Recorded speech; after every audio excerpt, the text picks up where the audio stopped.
आदरणीय बंधु माताओं व मेरी प्यारी बहनों, राधे राधे। आप सभी का हमारी यूट्यूब चैनल जीवन की धारा पर बहुत बहुत स्वागत है। बंधुओं, आज हम इस वीडियो में भगवान विष्णु की कथा सुनेंगे, जिसे सुनने सुनाने से भगवान श्री हरि की कृपा से घर परिवार में नई नई खुशियों का आगमन होता है।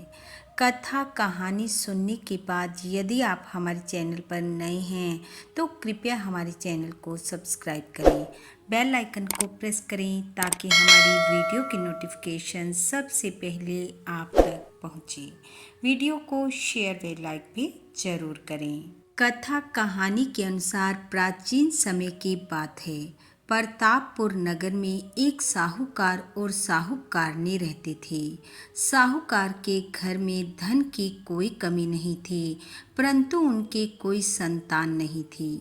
साहूकारनी भगवान विष्णु की परम भक्त थी। हमेशा श्री हरि की पूजा पाठ में लगी रहती थी। सुबह उठने के बाद स्नान आदि कार्य कर पहले वह भगवान विष्णु की पूजा करती, फिर रसोई में भोजन बना श्री हरि को भोग लगाती। बाद में साहूकार को प्रसाद स्वरूप वह भोजन देती। साहूकार उसकी इन बातों से बहुत परेशान था। एक तो उनके संतान नहीं थी, दूसरे साहूकारनी की भगवान के प्रति इतनी भक्ति भाव देखकर वह उस पर क्रोधित होता रहता और कहता, अगर इतना ही पूजा पाठ करती है तो तेरे भगवान तुझे संतान क्यों नहीं देते। और इसी बात को लेकर वह साहूकारनी से अक्सर झगड़ता रहता, परंतु वह उसकी बातों की तरफ ध्यान ना देकर अपनी पूजा पाठ में लगी रहती। एक दिन साहूकार को उसकी बातों पर बहुत क्रोध आ गया और उसने गुस्से में साहूकारनी को घर से निकाल दिया। साहूकार ने घर से निकाले जाने के बाद इधर उधर भटकती रही और भटकते भटकते एक जंगल में पहुंच गई। वहां उसने देखा 4 लोग मिट्टी खोदने व पत्थर तोड़ने का कार्य कर रहे हैं। वह उनके पास गई और कहने लगी, भैया, मैं भूखी प्यासी हूँ और मुझे काम की तलाश है। मुझे आप लोग अपने साथ काम पर रख लो, जिससे मैं अपने लिए 2 समय के भोजन का इंतजाम कर लूँगी। वे चारों सगे भाई थे। उसकी बात सुन बोले, ठीक है बहन, तुम हमारे साथ मेहनत मजदूरी कर लो, जिससे तुम्हें भी कुछ पैसे मिल जाएंगे। साहूकारनी उनके साथ काम पर लग गई। काम करते करते सुबह से शाम हो गई। काम कर जब वह सब हाथ मुंह धोने लगे तो उन्होंने देखा कि साहूकारनी के हाथों में छाले पड़ गए हैं। वे बोले, बहन, तुम हमें किसी अच्छे घर की लगती हो, तुमसे ये काम ना होगा। तुम हमारे साथ हमारे घर चलो, मेहनत मजदूरी हम कर लेंगे। तुम हमारे घर में रहकर हमारे लिए भोजन बना दिया करना। साहूकारनी ने उनकी बात मान ली और उनके साथ घर चली गई। अब वे चारों काम पर जाते और साहूकारनी उनके घर में सुबह जल्दी उठ घर को बुहार कर साफ सुथरा करती, स्नान कर भगवान श्री हरि का पूजन करती, फिर भोजन बना भोग लगाती और फिर उन्हें भोजन देती। देखते ही देखते कुछ ही दिनों में उनके घर की तो काया ही पलट गई। घर में हर चीज में बरकत होने लगी, थोड़े में भी ज़्यादा का एहसास होने लगा।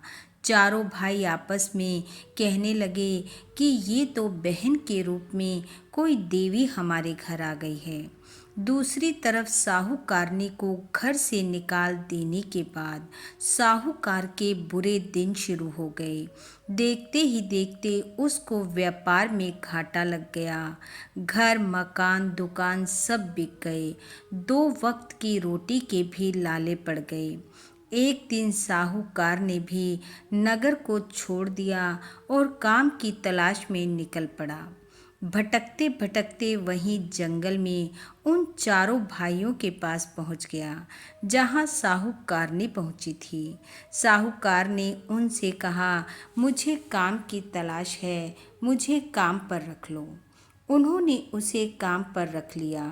संध्या को जब काम खत्म हुआ तो वह हाथ मुंह धोने लगे तो उन्होंने देखा उसके हाथ में भी छाले पड़ गए हैं। उन्होंने उससे कहा, लगता है तुम्हें काम करने की आदत नहीं है, इसलिए ऐसा हो गया है।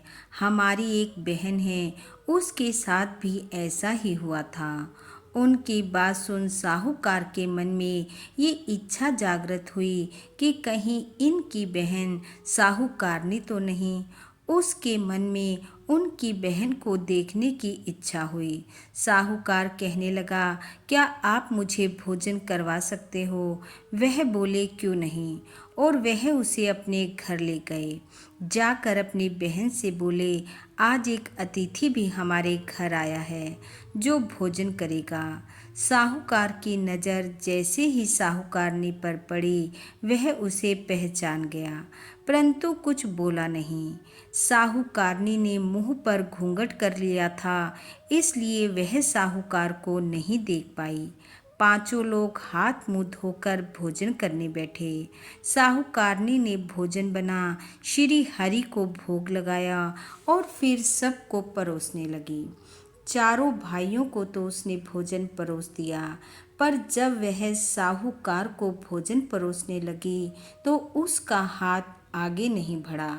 भाइयों ने कहा, बहन, ये हमारा अतिथि है, इसलिए इन्हें भोजन परोसो। वह कहने लगी, कैसे भोजन परोसूं? मेरा हाथ तो भगवान श्री हरि ने पकड़ रखा है। वह सब हैरान रह गए और बोले, बहन, क्या कहती हो? अगर भगवान ने तुम्हारा हाथ पकड़ा है तो हमें भी दर्शन कराओ। तब साहूकारनी ने हाथ जोड़कर भगवान से प्रार्थना की कि प्रभु, यदि मेरी भक्ति सच्ची है तो इन्हें भी दर्शन दो और मेरे सत की लाज रखो।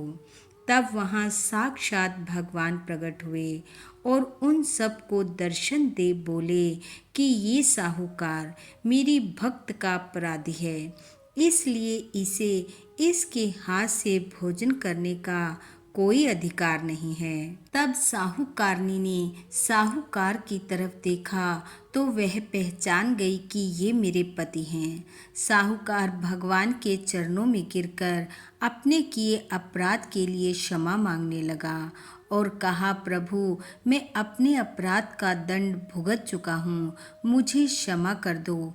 और इस प्रकार पश्चाताप करता हुआ वह जोर जोर से रोने लगा।